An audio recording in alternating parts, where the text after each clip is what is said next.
جب انسان اپنی طاقت اور تخت پر اتنا مغرور ہو جائے کہ خود کو خدا سمجھ بیٹھے اور خالق کائنات کو للکارے تو قدرت خاموش نہیں رہتی، وہ اپنی سب سے چھوٹی مخلوق سے بھی سب سے بڑے فخر کو مٹی میں ملا دیتی ہے۔ یہ کہانی ہے نمرود کی، جو بابل کی عظیم سلطنت کا بے تاج بادشاہ تھا۔ اس کا شہر سونے، چاندی اور بے پناہ شان و شوکت سے چمکتا تھا۔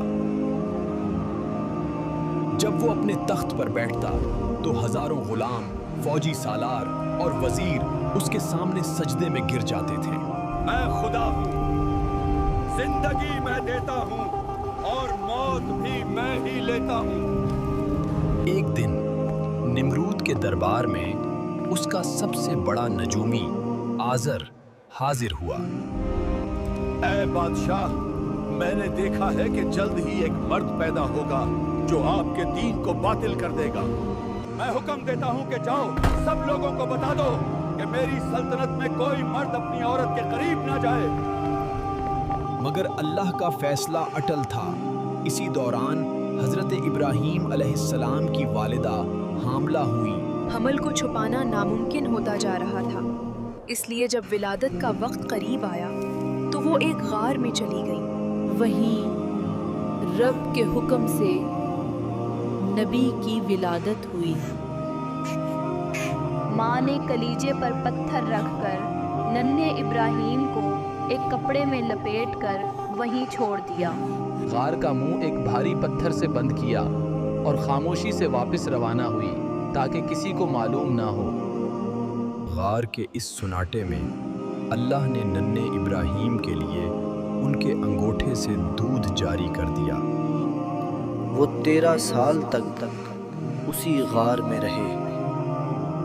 ایک روز ان کی والدہ انہیں اپنے گھر واپس لے آئی۔ اب وہ 13 سال کا ہو چکا تھا۔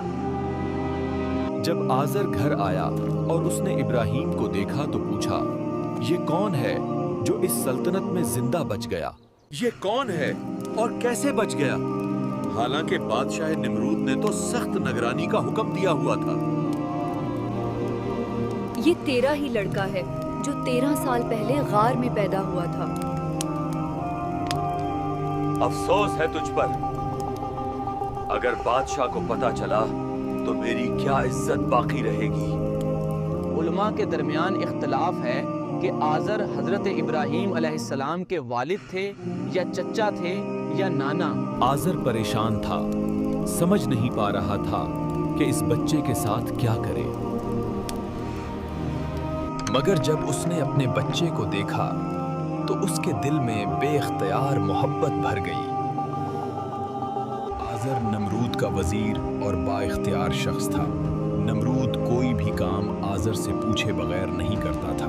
آزر بت بھی تراشا کرتا تھا اور اپنے لڑکوں کو وہ بت بیچنے کے لیے بازار بھیجا کرتا تھا۔ ایک دن آزر نے ابراہیم علیہ السلام کو بھی اپنے دوسرے بیٹوں کی طرح بت بیچنے کے لیے بازار بھیجا، لیکن نبی کا انداز سب سے مختلف تھا۔ وہ بتوں کو رسی میں باندھ کر زمین پر گھسیٹتے تھے۔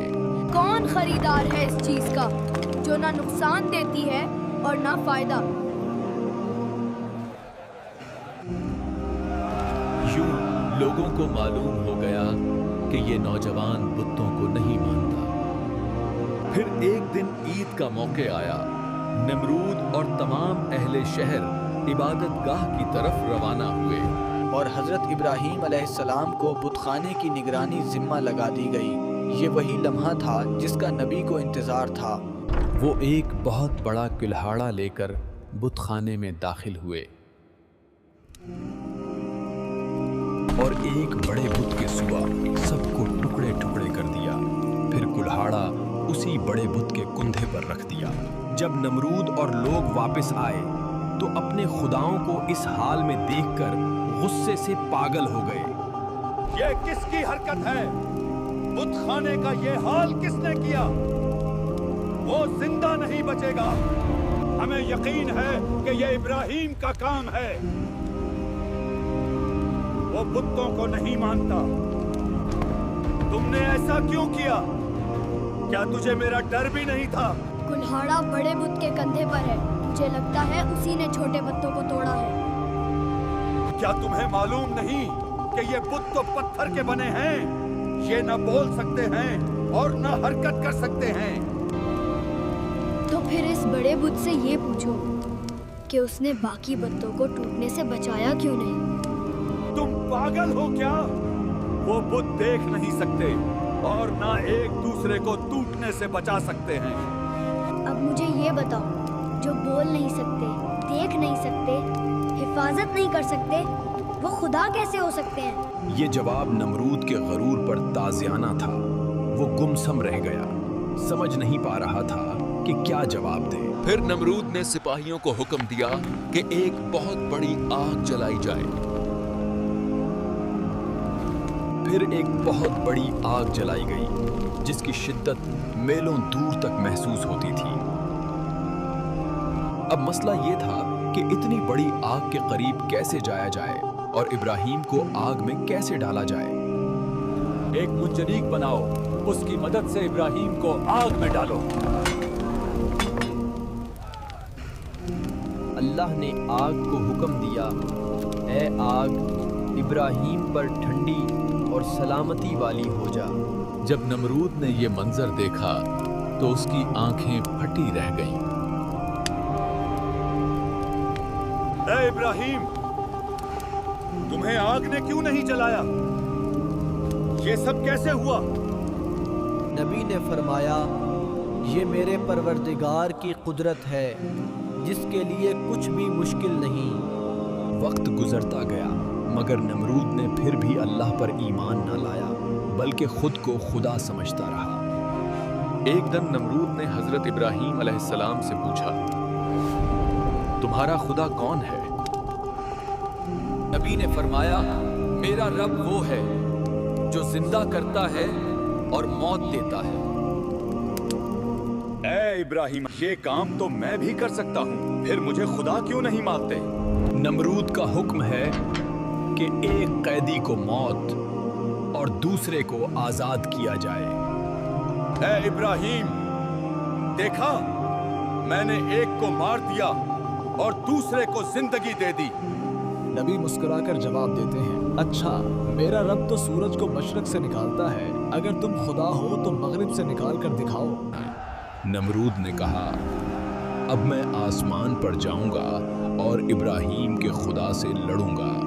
नमरूद ने अपने तमाम सिपाहियों को कहा, तुम तैयारी करो, हम हर सूरत इब्राहीम के खुदा से जंग करेंगे। इसने अपने सिपाहियों को एक ऐसी सवारी तैयार करने का हुक्म दिया जो आसमान तक पहुंच सके, और सिपाहियों को 3 दिन का वक्त दिया। अगर तैयार ना हुई तो सबको कत्ल कर दूंगा। मगर ऐसी सवारी तैयार करना जो आसमान तक पहुंच सके किसी के बस की बात ना थी। सब सिपाही परेशान थे। अगर सवारी तैयार ना हुई तो सबके सर कलम हो जाएंगे। 4 उकाब बांधो, ऊपर गोश्त लटकाओ, वो उड़ेंगे तो तख्त आसमान की तरफ उठेगा। नमरूद इस अवारी पर सवार होकर आसमान की तरफ रवाना हुआ। वो काफी बुलंदी तक गया, मगर उसे कहीं भी खुदा नजर नहीं आया। जब वो बहुत ज्यादा बुलंदी तक पहुंच गया तो उसने आसमान की तरफ एक तीर चलाया। अल्लाह ने एक फरिश्ते को हुक्म दिया कि तीर को खून आलोद करके वापस इसकी तरफ फेंक दे। ये देखो, मैंने खुदा को मार दिया, इब्राहीम के खुदा को मार दिया। ये उसके गरूर की आखिरी इंतहा थी। अब कुदरत ने जवाब देने का फैसला कर लिया था।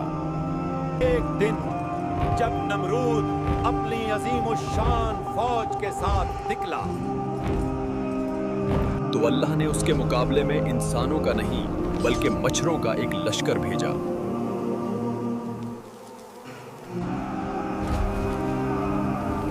हम इन मच्छरों के साथ हमला कैसे करें? सब लोग भागते हैं और नमरूद भी अपने महल की तरफ भागता है।